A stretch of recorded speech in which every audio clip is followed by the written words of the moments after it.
Imagine the trauma. Two little girls witnessed the murder of their mother and grandmother by their father. That happened here more than 25 years ago. Well, today, those girls are now accomplished women, and they are now fighting to keep their father in prison. KDKA investigator Andy Sheehan profiles their recovery and courageous fight for justice. It is new at 6.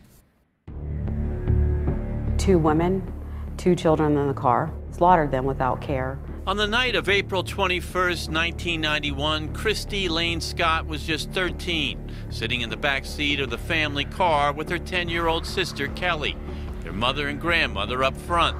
They were waiting for their father, William Lane, to drop off the girl's younger brother when an act of unimaginable horror and brutality unfolded before their young eyes. I remember every detail, and it's something that, honestly, words can't describe the trauma. On that awful night, William Lane came down from his apartment, not with his son, but carrying a semi-automatic rifle.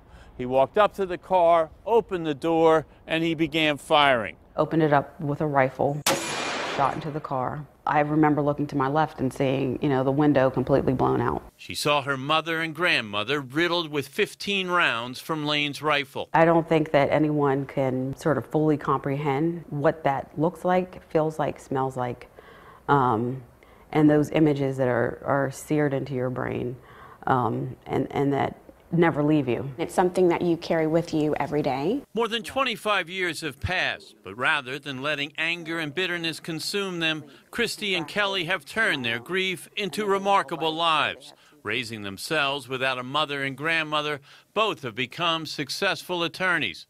Christy, a former federal prosecutor who's dedicated her adult life to finding justice for others. When things happen, traumatic things happen, you have one of two choices. You can be a victim, or you can be stronger and use your voice to speak, which is what I'm trying to do today. Every year for the past 6 years, the sisters have testified in Harrisburg before the Pennsylvania Parole Board, arguing that their father shouldn't get out of prison. But 2 weeks ago, they learned the worst. The board had voted to let him go. In its ruling, the board cited positive institutional behavior and low risk to the community in voting to release Lane over the objections of his family. He gets to live. He gets to wake up every day. But he robbed me and my children of having a grandmother, of seeing her, at her college graduations. And so I think that's incredibly unjust. Hi, Kelly. You too. In their corner is Washington County District Attorney Gene Vitone. On the night of the murders, he was working as an on-call paramedic and was first on the scene. Horrible crime scene. That night has stayed with Vitone as well. He's now urging the parole board to reconsider. Take a look at the fact that these two women were in the back seat and witnessed this, and to this day, I'm sure are still reliving that moment. Christy Lane Scott says having her father serve his maximum sentence in prison is a matter of personal justice and keeping a vow to the women who left her too young. I feel a solemn obligation to honor my mother's life in a way that she would be proud. And I'm committed to trying to pursue justice not only for myself but for others.